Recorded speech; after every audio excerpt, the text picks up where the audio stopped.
Welcome everyone to another episode of Wasatch First Podcast. Today we have a really good friend here, Evan Doan. That's right. So Evan Doan is one of the directors here at USARA.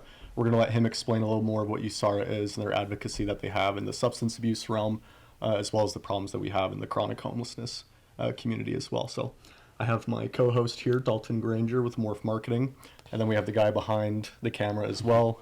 Every podcast needs a guy behind the camera with a hat and a beard. Yep. Eric Lichtenberg with Peachy Atomic. So thanks to Peachy Atomic and Morph Marketing for putting this together. Mm-hmm.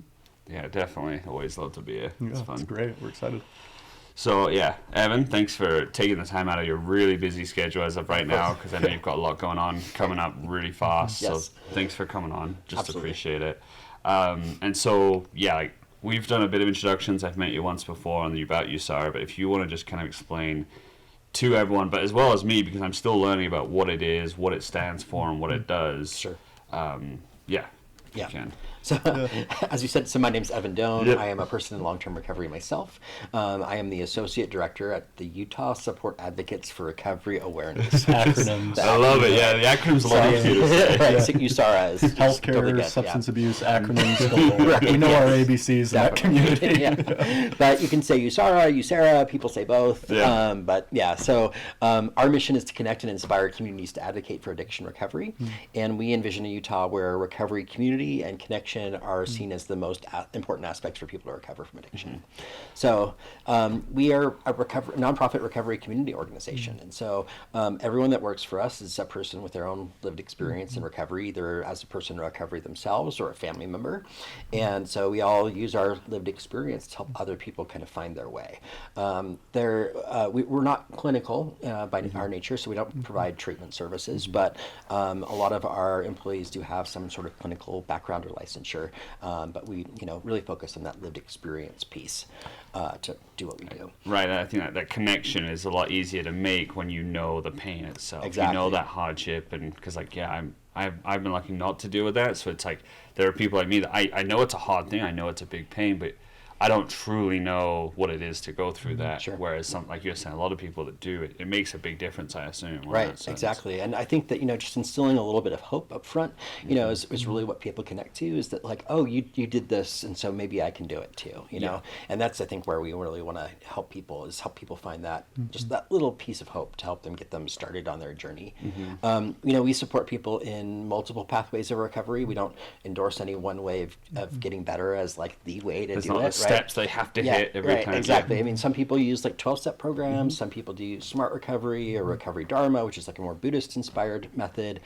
Some people do fitness-based recovery groups. So there's lots of different options these days for people to get better. And so we don't really have a stake in what that is. We just want to help someone find what's going to be sustainable for them in their recovery journey. That's great. That's awesome. Yeah, and that's something Dalton always brings up, is that on Wasatch First Podcast, we're trying to humanize the logo, right? And that's what USARA is doing, that to a level that, I've worked with you guys for years. I did history and addiction recovery, personal experience with family as well. And everything USARA stands for is humanizing a population that has been marginalized and that has been dehumanized for centuries and centuries. And so I personally want to thank you for the work that you're doing. You guys have done a lot to help friends of mine, family, and I can't speak enough volumes for what USARA does. Could you tell us a little bit more? I know that some specific thing that you guys do, so you said you're not clinical, is that you can, and we talked about this earlier, but helping on the peer support side of things. So I want to help our audience get a scope into what that means and how you're advocating for this community. Yeah. So we, most of our employees serve our organization as recovery coaches, and so they're certified peer support specialists. So they get a certification through the state of Utah that kind of endorses their work, and so it's like a 40-hour training, so it's not not super in depth, but we provide our coaches with a lot of ongoing support and training and oversight. Our coaches use their lived experience to help other people kind of figure out what's going to work for them. And so that peer support piece has been found to be an evidence-based practice within the world of substance use disorders, and so we know that it's effective, it works, and it's helpful to people.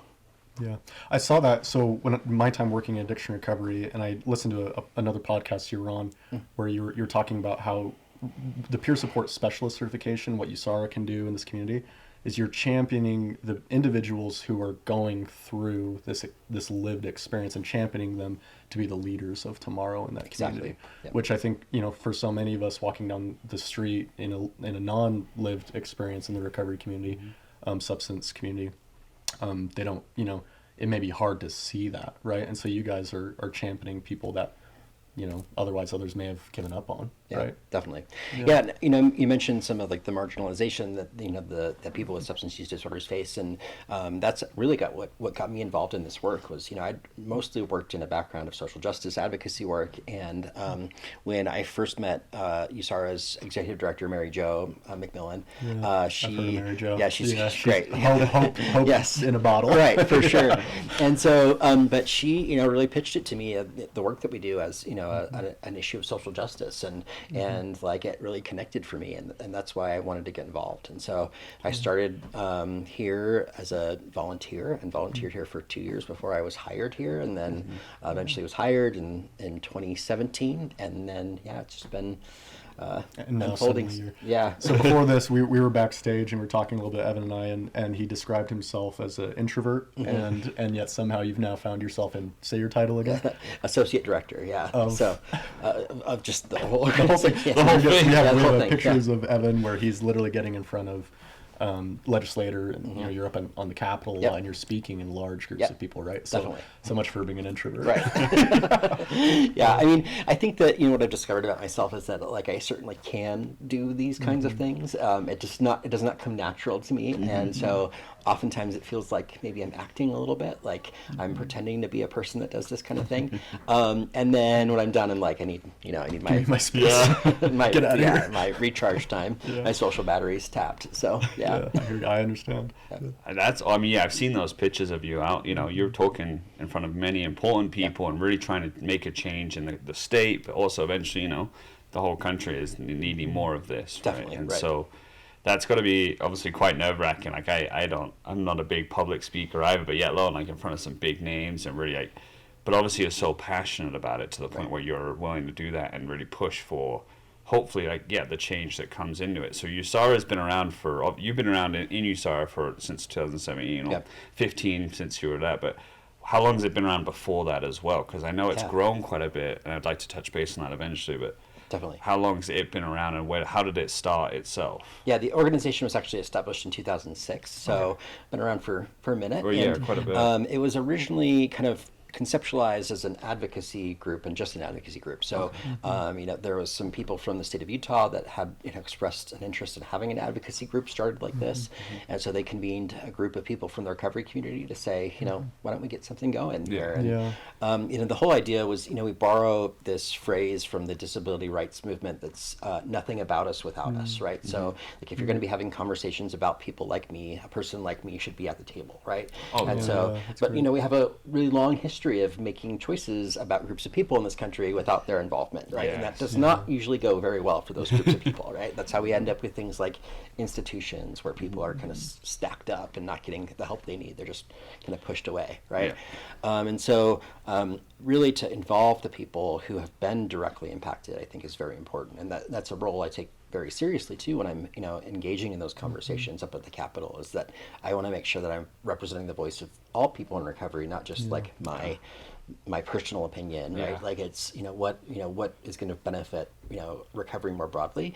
And the great thing about our organization is that we get to be cheerleaders for recovery, just period, right? Like I'm not trying to shill any one particular treatment center or like sell something. Like I'm just here to support recovery and help recovery kind of expand. And so that's kind of I love that. There's I think one of my favorite things I learned in my journey throughout recovery and working in the industry, personal lived experience, was from, and I'll be careful, he was a mentor of mine down in Ogden who worked for a treatment center that I worked with down there, and I was asking him about modalities of treatment. We talked about ACT, we were talking about CBT, we talked about 12-step, we talked smart recovery, like you mentioned. And I was like, well, which one of these is the most science-based? Which one's going to produce the greatest results? And this individual had been working in the industry for 27 years. And he looked at me and he said, what I've learned from this community and in this community is the thing that works the best is the belief of the recovering individual. Totally. If they believe in their modality, if they're committed to that modality, then they'll succeed. And so what I admire about USARA is you're taking, okay, what is it you believe in? Is it fit to recover? Is it FTR? Is it SMART? Is it 12-step? And now let's champion you in that direction. So Definitely. yeah, it's a lot like, like a diet or an exercise routine, right? Like the best one is the one that you're actually going to do and stick with, right? And so like we really want to help people find what that's going to be. And so like if you don't have passion around it, if it's not working for you, like it's not going to work. Ultimately, it's not going to work in the long term. So if you don't believe in it yourself, you can't really like be motivated to keep doing it. Right. It's easier to fall back into your old habits and all the things. Yeah. And that, just hearing that, like I love that, like that it's so personalized, because you don't this is a broad, very broad, and there's so many people that can fit into this, recoveries. There's so many different things that they could fall into, and so the fact that you can not just put them into one thing nowadays, you've got all these different options that gives them that chance. I think you're going to see more of an improvement than just like you said, here's one way to do it. And I'm assuming in the past, like all the times, like it's been that way, and then and it's harder. And without like these kind of organizations, it would just be a loop, and they would just and they'd keep coming back, and eventually something bad would happen. Right. Yeah. And so, no, I think that's incredible to hear that. And all of them have had utility. I mean, we know the history of AA, right? Yes, Bill W, definitely. right? So you go all the way back to the 1930s. And, I think what a lot of people don't understand in 2023 is that recovery is still new. Right. Like this entire space, the studies around it, the case studies and what's happening is changing. Totally. And adapting every single day. Right. And Utah is a really unique environment for that to exist in, because, in the 1930s, they had a specific way of thinking one thing should be done. And here in Utah, we kind of have our fixed ways. And I've listened to a lot of your feedback, and it sounds like Utah's been really supportive to changes. Definitely. Can you talk a little bit about that for us? Definitely. Yeah. So, I think what's been really cool is that, more broadly with in the state of Utah, in the advocacy spaces that I work in, like it's not, recovery is not a partisan issue, right? I think every person in the state can connect to the struggle of addiction, because they've probably had friends or family members that have struggled at some point. And so it's not really become like a Democratic or Republican issue, right? It's something that all people in Utah want to see worked on. And so we've been able to really find some common sense, common middle ground solutions to addiction in the state of Utah, which, I think I'm still surprised in a lot of things that we've done, right? Like having syringe exchange in Utah, or the medication naloxone that reverses an opioid overdose, right? Expanding Medicaid in the state that was really, a outgrowth of what we were doing around addiction. And so like some really kind of, changes that seem maybe progressive in nature, but really just, we're trying to help the addiction epidemic. We were able to do those here in what's a very red state, I guess. Yeah, and we at Wasatch First, we have a pretty deep political acumen, right? And we are on both ends of the spectrum, both Republican and Democrat as well. But I'd agree, this is not a a partisan issue. The wellness and taking care of people, this is whether you're religious, you're not religious, wherever you lie in the spectrum of belief in humanity, this is something where people need help, and we got to get past our egos, get past our opinions, and figure out how to cross those lines and help people. Exactly. Yeah, it goes deeper than political or like any views like that. It's just these are people, these are human beings that just need help, and on the hard times you want to help people, and I get that. So how does somebody get they have these issues, these substance abuses? How would they get in contact with USARA? Because obviously the first thing, if they do overdose, they go to a hospital, right? Like that's their first step, and their job is just to fix them, just to save them, make sure they're okay. But then after that, then is that where they go and get in contact with USARA? Like how does that situation work, where they find out USARA altogether? Sure. So in that specific instance, we have a team of coaches that goes and meets with people in the emergency rooms and hospitals. And so it's called our ARCHES team. Again, it's another acronym. So it's Addiction Recovery Coaching in Healthcare and Emergency Settings. And so our ARCHES coaches are able to go out and meet with people, in those kind of acute care environments where they might have had a overdose or detox symptoms, or they're showing up to a hospital. And so we've worked with these hospitals, and so the social worker usually comes in and asks the patient, do you want to speak with a person in recovery? And if they say yes, we're committed to being up there within an hour to help them figure out what the next stage of their care is.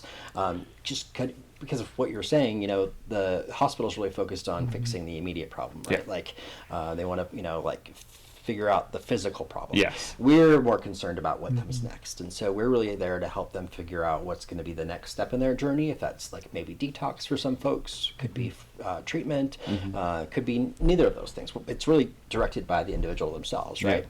But we want to make sure that they can figure out what that's going to be and that they get there. So we do follow-up calls to make sure that they've, figured out what, gotten to that next step in their journey. And if they haven't, we help them problem solve that, right? And so it's been pretty cool because the patients that we've worked with, 90% of the time, they don't show back up in the emergency room again. Wow, that's huge. That's a big amazing. number. Yeah. And yeah, it's been really amazing because, for a long time, that was kind of a revolving door, right? Yeah. And it was frustrating everybody. It frustrates the patient, right? Yep. But it frustrates the doctors, the nurses, the social workers, right? Everybody does not like a system in which some people are just coming back through over and over again. It gets tiring for the hospital workers and then themselves, the person, that that's what's having to bounce back. And then there could be more money issues because you're going to hospitals and, then you're homelessness and it's a loop, right? You're saying. Exactly. But, if people don't go to a hospital, we also can help them too. Right? Right. People just in the community. And so we've got our team of long-term peer recovery coaches, and they're able to help people no matter where they're at in their recovery journey. So that could be, pre-recovery, could be, kind of early stages of recovery, could be many years into recovery. But our coaches meet with people one-on-one, as frequently as that person would like, if it's on a weekly basis or bi-weekly basis or whatever. And we really help people work on what we call recovery capital. And so that's like all the internal and external resources a person needs to be able to maintain themselves as a person in recovery. So it's like things like transportation and housing and employment and all those kind of really critically important things. And so we're able to help people build those things to help them stay well in the community. So you're a resource in itself, right? Yeah. They come to you, and yes, they can get their counseling and help. They've got their support, but now you're actually going, okay, where can we go to you next? And you send them to this place to help them get a home, get solid employment. And it's like, okay, how can we keep you on this path instead of going this way?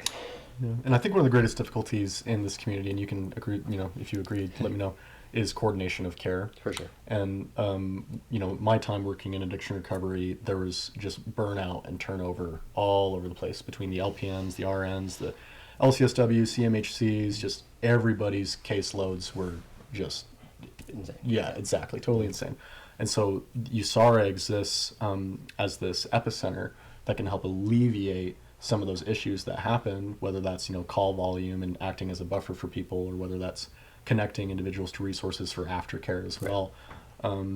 But yeah, that coordination of care, I think, is a really crucial thing. Could you talk a little bit about your coordination of care that you do with different recovery centers locally? Yeah, so again, we're really kind of focused on what's right for that person, right? And so we don't come in with any agenda about whether or not you need to go to treatment or which treatment center you need to go to. We really help you find what's going to work for you. Obviously, a lot of that these days is dictated by like insurance coverage and like what kinds of means you have at your disposal to be able to go to treatment if you're looking for that. But we can help you kind of identify based upon what treatment centers are available to you, which one might be a good fit for you. We try to be super low barrier to care and to services here. We don't charge any money for anything that we do. We don't ask for insurance information of any kind. We're just here to help. And so luckily we've been able to structure ourselves such that we're like entirely funded by grants and private donations, and so we don't rely upon like Medicaid or some insurance billing to provide the services that we do. That's awesome. I was talking to actually a friend of mine recently, because at Wasatch First Consulting we offer grant writing as well and support to nonprofits. But there's this individual who, they want to meet you, by the way, but they are part of this snowboarding coalition of individuals in recovery. Yeah. And I know when we met with Tiffany the other day and toured around and saw USARA, and she was giving feedback to what recovery coaches do, and it was like, well, we're not just about, come here, go to AA, connect, peer support. Like, if you want to create a ping pong club or you want to go fly fishing, let's do it. Yeah. And so if there's somebody out there, because there's in the recovery community, there's so many people trying to advocate and help each other. For sure. But sometimes they're spread thin. Yeah. So someone like my friend who has this snowboarding group, this cohort of recovered individuals, how could they integrate with USARA? How could they get support from you guys, or is that an option? No, it definitely is. Yeah. So we want to help people find recovery in whatever way that's meaningful to them, right? And so last week I had a gentleman come and met with me that has been starting like a pickleball tournament in recovery, and so we're sponsoring one of his, sponsoring the food at one of them, just to like help get him off the ground and get him going. Just because there's going to be people that connect with that don't connect with what we do, right? Like in the world of addiction recovery, there's like more work for any one of us to do than we can do, and so there's things that will work for some people that won't work for others, and we want to make sure that we may not be the right fit for everybody. Like that kind of formal recovery coaching might not be what connects with somebody, and so we want to make sure that people are finding other avenues to that as well. An example of that is there's a sober gym in town called Fit to Recover. Oh, yeah, FTR, FTR. And so FTR has been around for quite some time now, but they actually got started out of our offices. Okay. I didn't even know that. Yeah, when Ian was first running Fit to Recover groups, it was at USARA, and he was doing a running group out of our office. And so they would go for a run around the neighborhood and come back here and meet and talk. And he had met with our director, Mary Jo, and said, I'd really love for this to be part of USARA. And Mary Jo said, well, it sounds like that's, its own thing. Like, it needs to be its own independent thing. And you're going to reach people that we can't possibly reach. And so Mary Jo was on Ian's founding board and helped him get established and get going, but like it was not like it was just, it didn't make sense for us to like take that over, right? Like we wanted Ian to be able to flourish with like the David Goggins of the recovery world, just running around like crazy. I want to actually talk about I've heard Mary Jo's name thrown around a lot. Yeah, I believe I've met her before at an event at Recovery Days maybe a couple years ago. But she has had such an impact here. Can we talk? Can you mind talking a little bit about who is this Mary Jo? We want to know who Mary Jo is. Tell us more. So she's actually in Oregon right now. She's on some well-deserved vacation right now. Lovely. She's a woman in long-term recovery herself. She's been in recovery for about 38 years now, I believe, if I'm not mistaken. So it's been quite some time. Early in her recovery, she got established as a licensed substance use disorder counselor, and so she's she'd worked in treatment for many years, for about 30 years, bouncing around from treatment center to treatment center every couple of years, just had worked all over, and people know her. People have come to really respect her and her value, her opinion, because she's been doing this for a long time. The Johnny Appleseed. Yeah, right. Yeah, totally. Spreading her love. Yeah, but I mean, I think that she'd bounce around so much because she just in treatment, she just was never really satisfied with what they were doing, and it was always like kind of someone else's agenda and not really the agenda of the person sitting in front of her. And so she was on the founding board of USARA when we got started in 2006. We went through a couple executive directors before she finally stepped in and said, let me give it a shot. And so she's been the director here since 2011, I believe. So it's been quite some time. And so you're right hand to Mary Jo. That's a cool place to be. It's been kind of cool. It's been a neat journey. And Mary Jo and I have a very, I also recognize I'm not the only person that has this kind of relationship with Mary Jo, because it's like who she is, but she's like everybody's mom, right?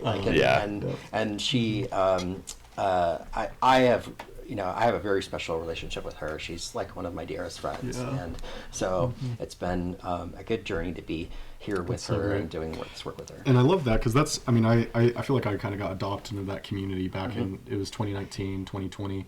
I myself, I had a loved one who was going through addiction, and fee for service, Medicaid TAM, TAM, that you talked about a little bit earlier, was a service that I learned about as I worked in addiction recovery, that I was able to help this family member of mine register for seamlessly through UHPP, the Utah Health Policy Project, get them on Medicaid, get them through detox, get them on Librium, get them in a treatment center. And it was amazing to enter into this community, and because I'd kind of had a marketing and political background, but to just feel the love and the family and just how it was so welcoming and inviting, and they just wanted to help. So I myself, I have a Mary Jo in my life. Right. And I remember this was a mentor of mine who owned some of these addiction clinics I worked for. And, just the way that you light up about Mary Jo, I just think about this friend of mine too in the same way, where, that one single connection has had such a big impact on my life. Right. So I think I want us to transition a little bit here. And because USARA is incredible, but one of the visions of Wasatch First podcast is to understand more of the history of who is the human behind this logo. Definitely. So let's start a little bit about, who is Evan? You know, Sure. where was Evan born? Where was he raised? And how did you end up meeting Mary Jo, getting connected to USARA? But just start. I know you grew up in Houston, Texas. So let's just start from there. Yeah, I grew up in Houston, Texas. Both of my parents were nurses. So my dad worked in like pediatric nephrology, so kids with like kidney issues, dialysis. My mom was a critical care ICU nurse. They were, I think, they were older when they had me and my brother, so they were in their 30s, so a little bit more established. But my dad went on to get an MBA, and then was a vice president at Texas Children's Hospital. So fairly, successful. That's cool. Yeah, middle class success. Right. Cool. Yeah. And then, when I was 11 years old, my dad died by suicide, just unexpectedly. We had there was no warning. We didn't know that he was struggling with depression or anything. Like, there was no outward signs that was going to happen. He didn't leave a note or anything, and so it just kind of took us all by surprise, including my mom. My mom was just devastated by that loss. It was her husband of many years and the love of her life, and 2 kids to take care of. And so we moved from Houston to Salt Lake because we had some extended family here in Salt Lake, and so that was kind of, my mom made the calculus probably better to be around family. And so we moved here, and my mom, she eventually just, she started struggling with alcohol, and then other kinds of substances as well, drugs as well. And she went through treatment at various points and tried to get better, but it wasn't ever for very long. It was this kind of cycle of going to treatment, getting better for a time, kind of then falling back up. It's a roller coaster. It's a roller coaster of it. Because recovery isn't a straight line. Right. Totally. And eventually, the state got involved, and my brother and I were put into foster care, and it was, it was a tough thing for everybody. And unfortunately, my mom, she never really could get it together.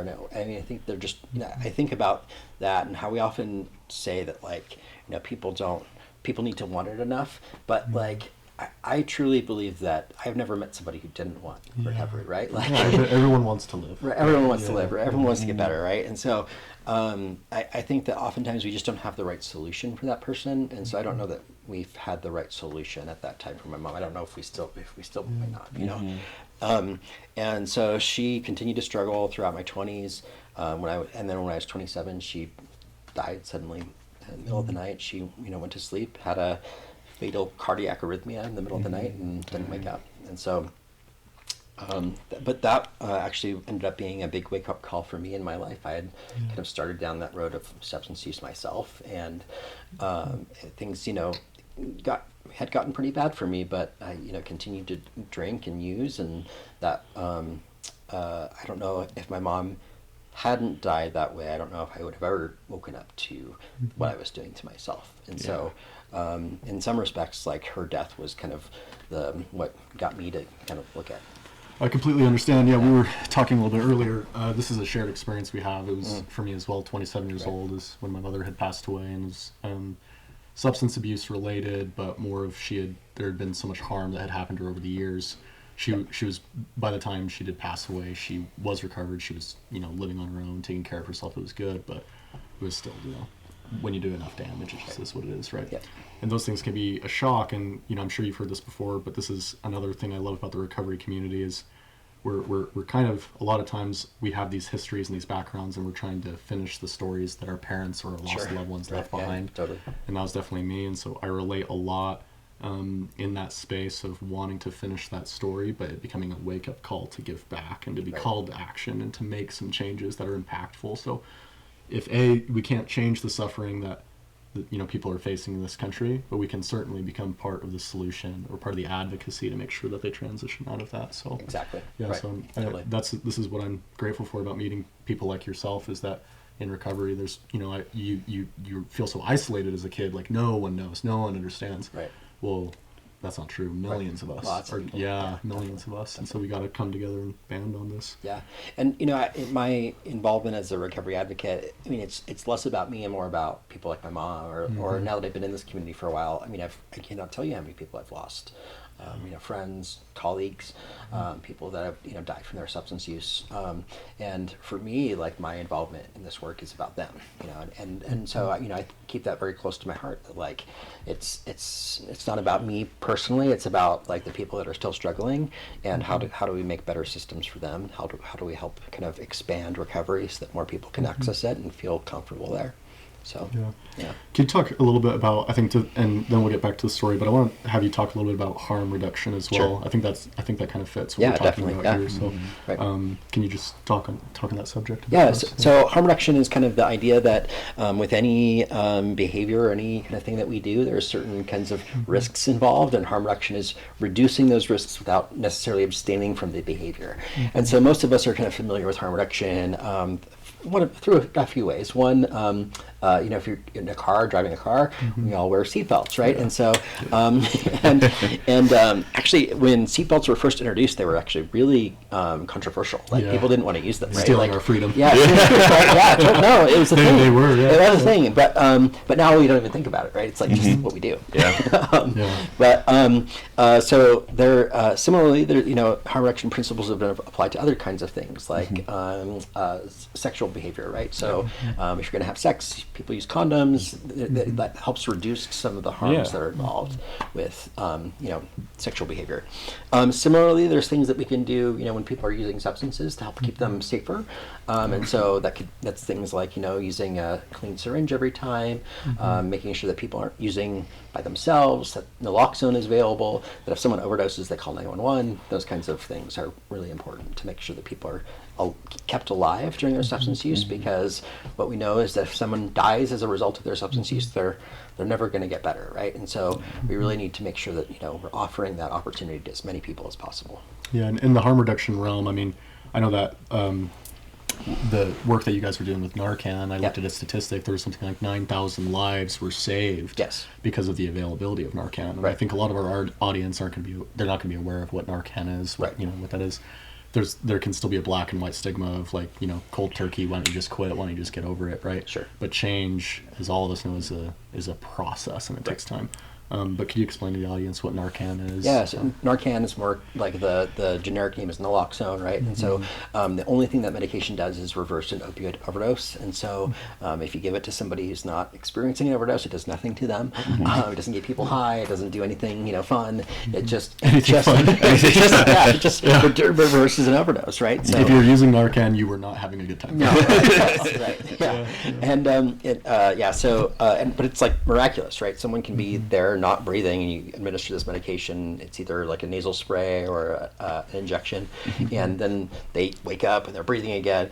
Usually kicks that person right into withdrawal, so they're often not very pleased. They're not very happy about it, right? So and prior to a few years ago, that medication was not legal to have outside of a hospital emergency department. I didn't know that. So we worked on a bill with now Senator Jen Plum to make that medication more broadly available in the state of Utah through a series of bills, actually.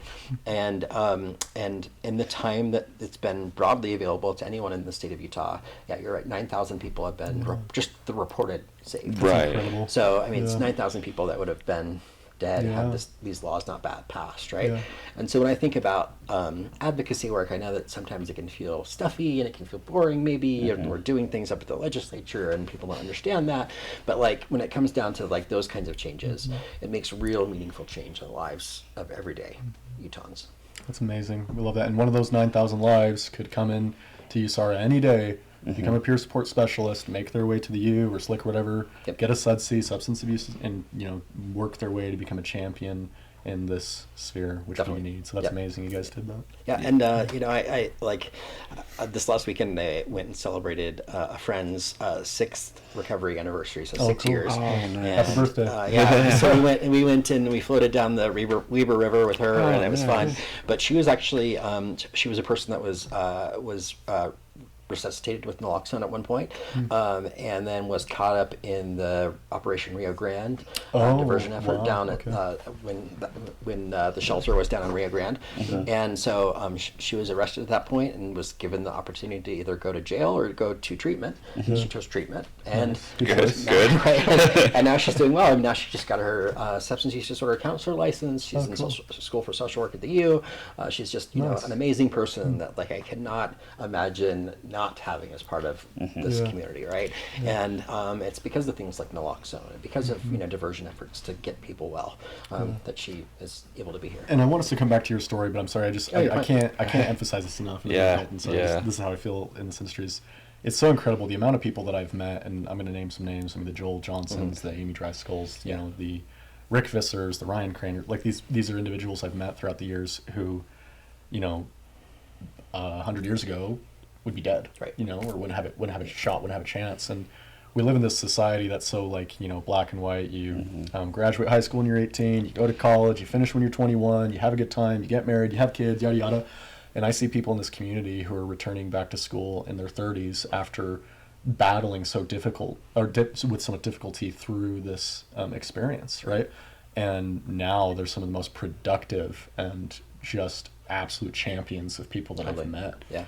And it's been amazing to watch, even in the short time I've been involved in the community these last 6 years, to see these people change Utah and change the landscape here. Yeah, right. So I want us to transition back then to your story and how that comes into play. So your mother, your mother, you talk about you guys moved to Salt Lake, and we'll kind of pick back up from there. Yeah. So, I mean, my mom, you know, struggled, and then eventually, you know, she died when I was 27, and you know, I didn't get better right away. That was, you know, it was like a process for me, and there was some time, you know, I initially tried to kind of do it myself, right? Just try to pick myself up by my bootstraps and figure things out. Great. And that works every time. Right. And it worked for a little bit, you know, it worked for a short amount of time, and but then, you know, eventually kind of fell back into what I had been doing, what I knew, and so it wasn't until about 2014, I at that point was I was homeless, and I was talking to a friend, and it was one of the first people that I had gotten honest with about what was happening. And I told her that I was really struggling with drug and alcohol use, and that I was homeless. And she said, and I was on the East Coast at that time, and we were talking across the country, and she said, well, can you get to the airport? And I said, yeah, I can do that. And she said, okay, I'm going to fly you back to Salt Lake, and you can come stay with me, and we can figure things out. And so I flew back to Salt Lake. She pretty quickly realized in the course of like housing me that I was not well. I was really struggling. That's usually put on a good show at first, I'm sure. Right, yeah. But that I needed more support than she could provide. And so she kind of banded together with some friends of mine from high school, and they all pitched in money and were able to get me into a treatment center.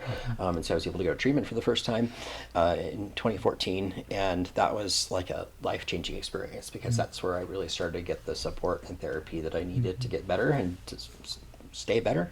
Yeah. And shout out to those friends. Yeah, totally. But what was interesting was that when I got out of treatment, my friend that I had talked to said, I really want you to meet my neighbor, Mary Jo. She's this woman that runs this recovery place, and I think that you'll really like her. And so she brought me here to this office, and I met Mary Jo, and we just like headed off, right? Like Mary Jo is, I mean, I kind of described her as like everybody's mom, and she's very much like that, but like she also like mommed in the way my mom mommed, if that makes sense. Like she was like very much like my own mother. Yeah. And so we just have, you know, really connected from day one, and it was like a meant to be kind of thing. Like, and I learned later that Mary Jo had actually been pulling the strings behind the scenes for a long time, because my friend had been consulting with her, like, hey, I've got this friend Evan, I don't know what to do with him. And so Mary Jo had been like, I don't know what to do with him. He's kind of a hot mess. Yeah, right? Yeah, exactly. But Mary Jo had been helping my friend figure out what to do next, and where to put me, and kind of, you know, what to do. And and so that, like, it was kind of a meant to be kind of thing, you know. Wow. And so cool. It's interesting. I met Mary Jo's husband independently of her, and Mary Jo's husband is the executive director of First Step House's treatment center in town. And I randomly I met him because I was doing some door-to-door fundraising, and I knocked on his door, and we struck up a conversation about recovery, and we started talking. And so we'd become fast friends that way too. And it wasn't until a couple of years of knowing them both that I found out that they were married. A couple of years. Yeah. That's So awesome. oh, Macmillan. That. Okay. Yeah. Oh, wow. But yeah, so funny. small world. But Yeah, super small world. Yeah. So you've been then you kind of gotten to know them, started with USARA itself, volunteering Volunteering at for first, quite a yeah. while, Yeah, a and couple then years, finally was able to get hired on and really be able to keep working, and moved up, and now working really hard. And USARA isn't just in Salt Lake though, from what I know. Right. Correct. Correct. It's now. Did it start here and then move out? Is It that did, how it yeah. worked? So for the I think first many years, I think it wasn't until 2013 that we started employing some employees outside of Salt Lake County, but we were originally Salt Lake kind of centric. We started kind of expanding, and in 2013, 2014, we had some money to hire someone in Moab, in the Moab Grand County area. And so that was kind of our first foray into outside of Salt Lake. But we didn't have the money to get that person an office or anything, so they were being housed at the local mental health authority there, Four Corners Behavioral Health. And so, but over time, and as we've grown, we've been able to expand to more locations across the state. So now we're at 5 recovery community centers cool. statewide. Nice. So we've got Yeah. Salt Lake, Ogden, Price, St. George, and Moab. Hopefully, more to come. Yeah. So That's we'd love amazing. to expand into Utah County is I think the next kind of area where we'd like to go. We've also talked about the Tooele area, which could really use some support. Yeah, that would be so good in Tooele. Yeah. Logan and Vernal as well. All of those areas, could really use another recovery community center. But we're beholden to the funding that we get, and so it's just kind of a matter of when we get those funds and where we get them from. So That's so. I mean, because obviously you want them to be able to walk in, right? Yeah. Like you want to be in those places because you want that easy access for someone that may be homeless, and if they're in Tooele right now, they can't get here. They know you're around. They may know you. They may be able to call you, but sometimes it's even better to have that face to face and have even just think interactions like this. It makes sense to want to grow, and I think it's amazing that you have grown to those. Utah's a growing state. We all know that, and so the more and more people coming in, the more and more people are going to need help. Yeah. Right. Yeah. Especially and when recovery is different, depending upon where you are, right? Like we don't go into an area and say this is how it's going to be. We really listen to the community. What do you need here? How can we support you? Our recovery community centers are also, they're truly community centers, right? So they're places where the recovery community can have different kinds of meetings. Our space is available to anybody who wants to be able to use it, and we provide that recovery coaching, but also mutual aid groups meet there. We have social activities and fun kinds of events. Fly fishing. Yeah. Yeah. Sure. Whatever. And then we also do our recovery day events across the state. So September is National Recovery Month. I was going to say we talked to Evan recently, and as we were preparing for this podcast, and we're so glad you made time for this because September is such a huge month. Yeah. We have recovery days that's coming up. I know the foot traffic for this event, and I'll let you speak about it more, but the foot traffic for that can be anywhere between 2,000 to how many people? It's 2,500. Yeah, 2,500 up there. Yeah, so that's not a small thing in the slightest. So tell us a bit about why is the month of September significant, and then what is recovery days? Actually, I don't know why September is recovery. Actually, I do not know that. Transition month, maybe. Maybe I don't know. I have to look. So it's been, but I know it has been National Recovery Month for about 30 years. SAMHSA, the Substance Abuse and Mental Health Services Administration, started Recovery Month, and so it's been a thing, and we do events all across the state during September. We're not always the one putting it on in every community, but we do provide financial and logistical support to all of them. And so this year I think there's about 10 events across the state, and 6 of them we have direct responsibility for. The biggest one, of course, is in Salt Lake, and it's always the second Saturday of September. So that's going to be September 9th in 2023, and it's going to be at Jordan Park this year from 2 to 8 p.m. And it's a great celebration, right? It's like an opportunity for us to celebrate the wins of recovery and also feature a lot of the local service providers. So at the Salt Lake event, there's about 70 different organizations that are represented in booths and sponsorships and things like that. And so it's really a great like place to come down and kind of meet some of the people behind the scenes, but also make connections and to build resources and things like that. So we all, I mean, of course, have events all across the state that month. So there's one in Utah County, there's one in Ogden, all everywhere, you know, that people are in the state of Utah. We try to have a Recovery Day event. So we're gonna do a check-in. So how are you doing with preparing for? We're doing this is we're in a group. Right. This is a safe space. This is a safe space. How's Evan doing with getting ready for that? I'm okay, A solid actually. okay. Yeah, I actually really, I mean, it's like it's always a very stressful time of year for me because there's a lot of moving pieces and we're trying to get things, you know, off the ground. And, you know, these are not small events. Like, you know, with Salt Lake's event with a couple thousand people and 70 different organizations, right? Like, we're renting booths, we're working with the fire department, we're doing permitting. Like, it's all these different things, right? And so, like, it's a big undertaking. But what makes it worth it for me is at those events, I look for those like moments of like connection, right? Like when people like maybe they're friends that like went to treatment together that haven't seen each other for a long time, or they're family members. I remember a couple years ago at an event, a woman was talking to another girl that she obviously hadn't seen in a long time, and she turned and she said, "Look, I got my kids back." And like for me, that was like the moment, right? Holy like cow. it's like that's it, right? Like that's why this is all worth it. Wow. So it's like worth the sleepless nights and to the have coffee. that like and moment of like really human connection with each other, like, and that's recovery to me, right? So like it makes it all worth it in the end. Yeah, that's amazing. Yeah, that's so great to hear. That's an incredible story, and I just love hearing those kind of things. And so Recovery Days, it's pretty much where, you know, people can come that have either experienced it or, you know, just want to learn more about it, right? Yeah. And this is where they can show up, just learn, get to know people and what different, like, is it like the clinics or is it just more of like the nonprofits? Or both. Yeah, it's both? all of it. Yeah, so community resources, treatment providers. You know, it's there's entertainment, there's food. It's a fun kind Celebration is a good word. kind of I really totally. like you using that word.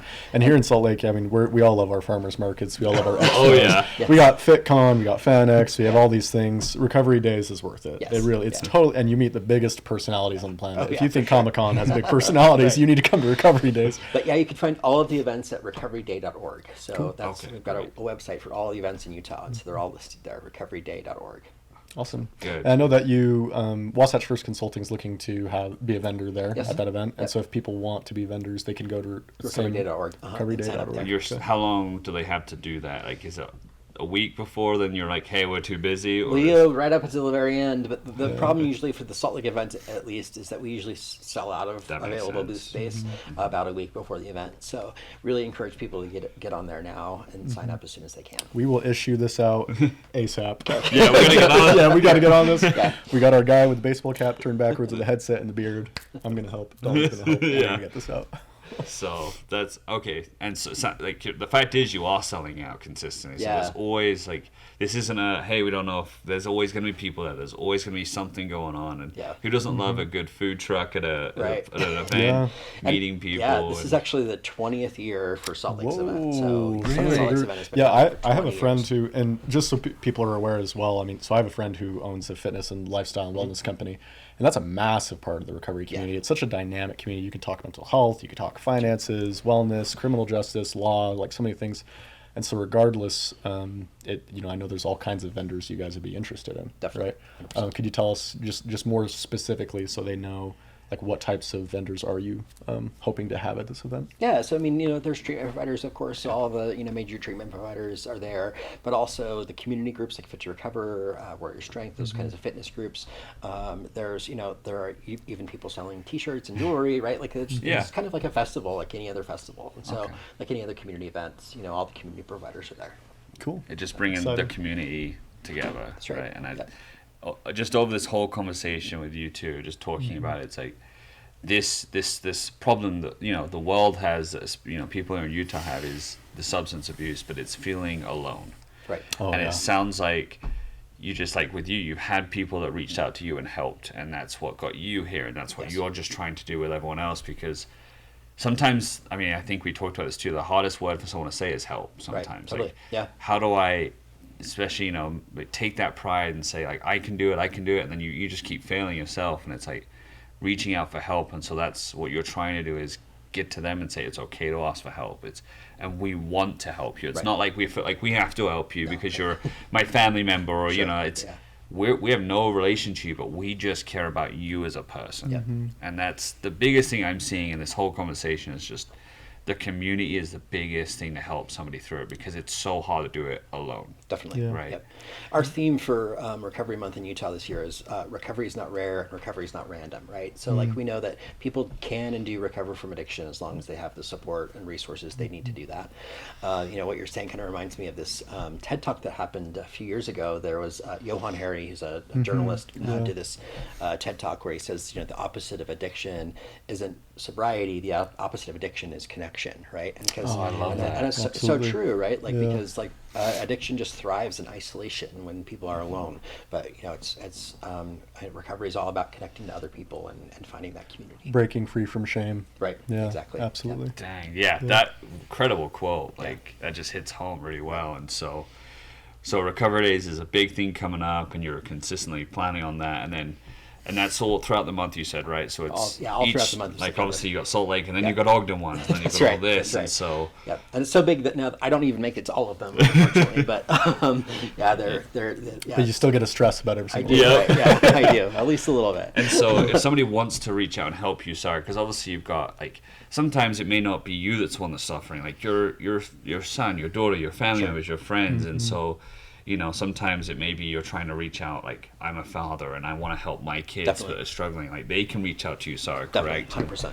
In that way and try to help, like Mary Jo did for you. She was the one helping between somebody. She's like, yep, you do this. Yeah, but we even have a family support program that's, you know, across the state. Yeah. So they're, you know, family members themselves that have built this program to help other family members navigate recovery and addiction and help the loved ones recover. And so really there's support for anybody. So if people are wanting to get, you know, involved or wanting to find more information about us, they can go to our website. It's myusara.com. So M as in Mary, YUSARA.com.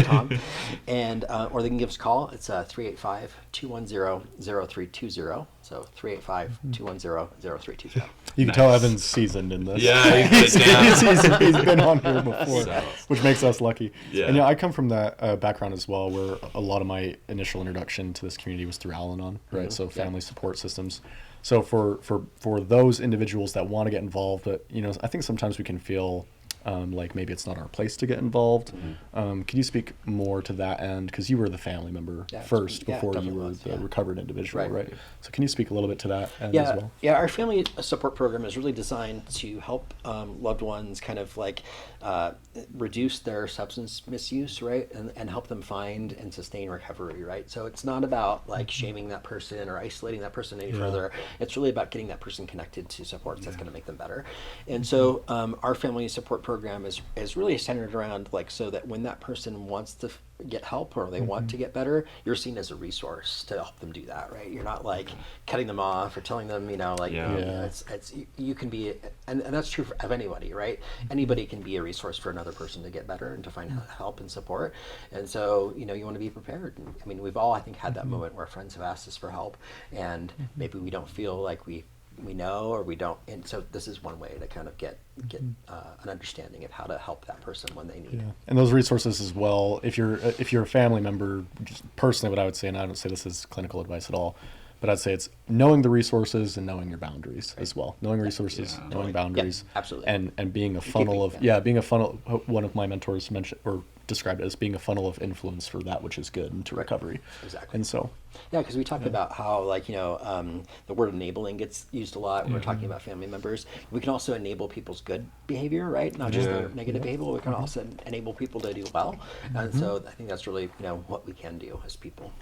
Yeah, and that's what USARA is doing. That's right. You were the family that's doing that. I hope so. And we love seeing it.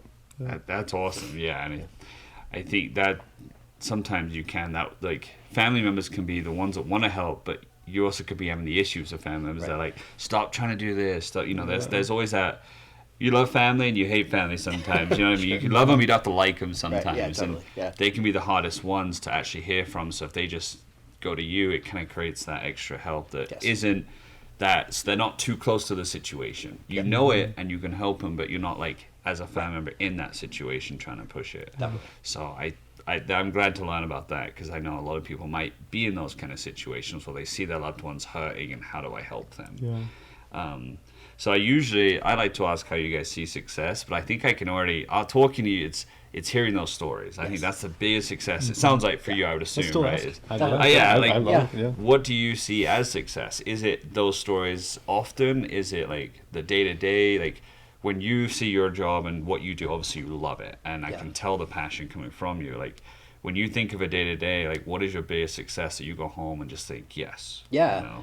It's interesting. I really think about, I mean, again, like it comes down to, what each individual person defines as their own success, right? Because like I think for a long time historically, especially in recovery, we've defined what success looks like for other people, like either it's abstinence or what, right? And that might not be someone's goal. So really helping people understand what is your, what is going to be your model of success? What's that going to be for you, and helping them achieve that, whatever that looks like for them. I'm so grateful for that nuance, and so because that is truly like, there's this quote that I love and hold dear, which is our true friends want the very best part for the very best part of us, not just like this image of us, right? And USARA, that I've heard you say it 4, 5, 6 times in this podcast, is that you're meeting people where they are, helping them define their own success, instilling that belief, and then letting them achieve that belief. 100%. You got it. And I can't even begin to express, again, I family member in this community, have lost loved ones. The work you guys have, Medicaid TAM, supported me in what I was going through and my family member, and I can't even begin to express my gratitude for what you guys have done. So we look forward to a long relationship with you, Sarah. Oh yeah. Anything we can do to support, we're here to do that at Wasatch First. Of course. Yeah. Thanks for coming on.